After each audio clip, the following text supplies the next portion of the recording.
Hey y'all, it's Alec, the traveling civilian. What I thought we'd talk about today is some life-saving knife hacks that can be useful in an emergency situation. Now, what I would like to say is I carry a side draw small little knife made out of Damascus steel. I wanted to show it to you real quick. This is the knife that I carry every day. It's always on my belt. Let's talk about how this knife can help you in an emergency situation. And what I will try to do is I'll try to put in right here a picture of the knife with the sheath so you can see it, and I'll list down in the link below the actual knife that I purchased. I did get it off Amazon. I don't believe in spending a ton of money on a knife because a knife is a tool and it's meant to be used hard, and I'm not going to spend $200-300 on a knife that's going to get damaged in the field. So my everyday carry knives are usually as high a quality of knife that I can purchase at the lowest price point. So the first thing that a knife can be used for in an emergency situation is for creating fire. You know, you have to keep warm, you have to be able to cook food, you have to be able to provide yourself a little bit of light at night. So a fire is probably one of the most important things in an emergency situation, especially if it's something that is not expected to last for a long period of time. Let's say you're out in the woods hunting or fishing or traveling in a rural area and your car breaks down and you know you're going to be stuck overnight before you can go get some help. Then these are the type of situations I'm talking about.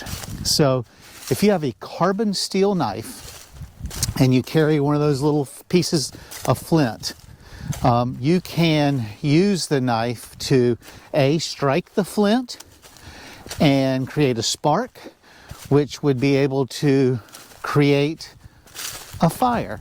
Now you will need to gather up some tinder. Like here in the woods where I am now, there's a bunch of these dry grasses and small sticks. And that's the type of stuff you would want to get a good bed of. And then you use your flint, you create your spark, and you start your fire. Now the other thing you can do is you can use your knife with like a piece of wood that's of this diameter, and you want to break it down into smaller pieces. Then you can put the edge of your knife right across here, right across the top, and get another piece of wood that's a little bit bigger, and bam, that knife blade into there, and that'll cause the wood to split, creating smaller pieces to get your fire going. And then, you know, in the woods, there's always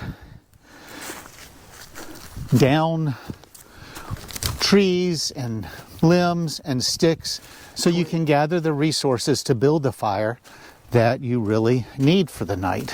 Now, the other thing is, depending on where you are, you may need some sort of type of weapon. And that little knife of mine, you would have to get up close and personal with somebody to be able to defend yourself. So you can actually make a spear with just a little bit of paracord and the knife that you have on hand. Now, you would want to find a 5 or 6 foot piece of good stick or limb that would be about that big in diameter, and you cut a notch in the top for your knife to fit into.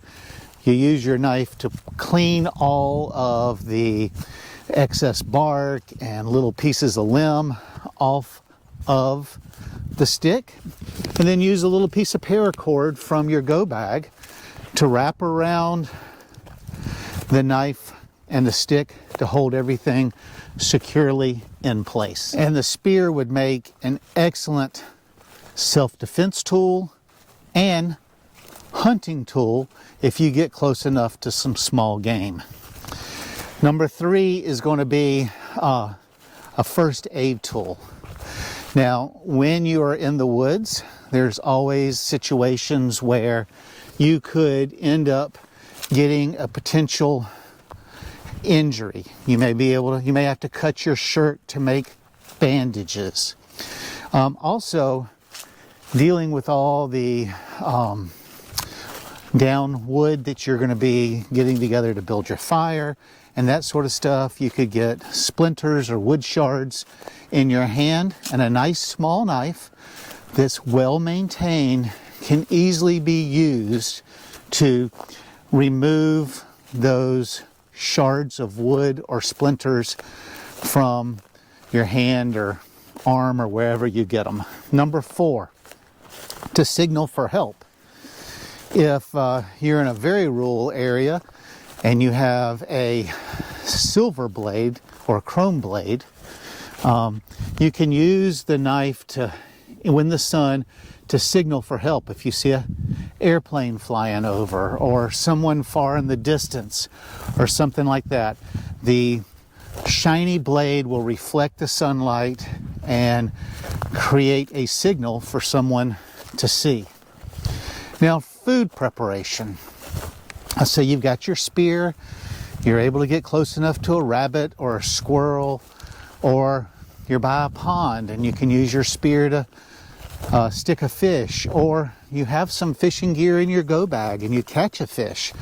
Then you can use your knife to prepare the food, to clean the fish, to skin the small game. So you can use it for that, for food preparation.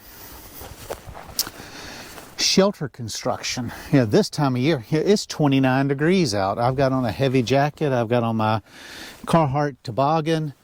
And, it may be snowing where you are or something. You need to build shelter. Well, we mentioned that in your go bag you've got some paracord or something, or you could even use vines. But you could use your knife to be able to create shelter, to cut down small trees, to cut some reeds or whatever for bedding. But it would be a great way to prepare some vines for lashing, for cutting the branches, and even the roofing material. Like I'm looking at this, I believe that's myrtle there. And then we've got over here, we have got pine. All that could be used for roofing material. And then there's enough down sticks that you could use the knife to strip away the unwanted material to build you a little lean-to or a shelter. Number 7, self-defense. You've got your spear. You can use that to keep threats away, or even if you're not in a situation where you're stranded, you've got the knife on your person, readily available if you need to be able to defend yourself in a close proximity type of attack. One thing when we are talking about self-defense is that you need to make sure that you keep your knife readily accessible. If you've fashioned it into a spear, you've got that close by. If you've out in public or you did not make the spear, then you have it. I keep it in its sheath at all time on my body, so it's always readily available, because in a self-defense situation, you don't always have a lot of time to react and to search for the things that you need. Carving tools and traps. This is something that I need to get better at. There are a ton of different small game traps that you can make, and the knife could be used, even if it's just, to fashion a stick to keep a trap elevated. put a little bit of food or something for a squirrel to get into, and you can use it to pull the stick out. You can use a string to pull the stick out, but there's a ton of different traps that you can make if you have the proper equipment. And that's one thing I want to start learning about. I don't know much about it, but if you didn't have a knife, you would not be as readily available to do those things. Now, we've talked about this a couple of times, is use your knife as a primary, as a cutting instrument, and you can use it to cut the paracord that you need to make your spear. You can use it to cut the bandages that you may need to apply first aid. You can use it to cut vines to make lashing for your shelter. It's just a ton of different things, but it's always handy to have a good cutting tool with you. I use my knife. I cannot tell you the number of times during the day that I use it to cut tape to open boxes, that I use it to cut pieces of rope to tie things together, to trim zip ties, constantly pulling the knife out of its sheath and using it. Now, the last thing is an improvised screwdriver or prying tool. And I'll give you an example of this. Not long ago, I was working on a small piece of machinery, and one of the screws had come loose and had fallen down into the step area that you step onto the machinery and the body of the machinery. I was able to use my little knife to pry that screw out, and then to put the screw back in and tighten it enough for me to be able to finish what I was doing till I could get back to the shop and use the proper tool to secure it properly.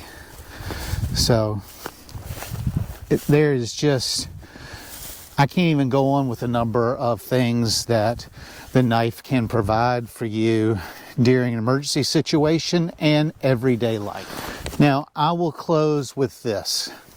Having a knife is incredibly useful in survival situations, but knowing how to use it safely and effectively makes its use the number one life-saving tool that you can have with you. So I would encourage you, if you're not already carrying a knife in your day-to-day life, that you add it to your person. If you're a woman and you don't want to carry it on a belt, then have one in your purse. Have it readily accessible. If you're a guy, you know, I think the best thing to do is to have it available on your person. I carry that small little knife that you just saw on my belt, on my weak side at all times. And then I normally have a folding knife in my strong side pocket. So I have access to two different knives at any given time. I hope you found this useful. I would love it if you would follow my channel, share the video with your friends, and do everything that you need to do to keep yourself safe in these very dangerous times that we live in. Till next time, y'all stay prepared.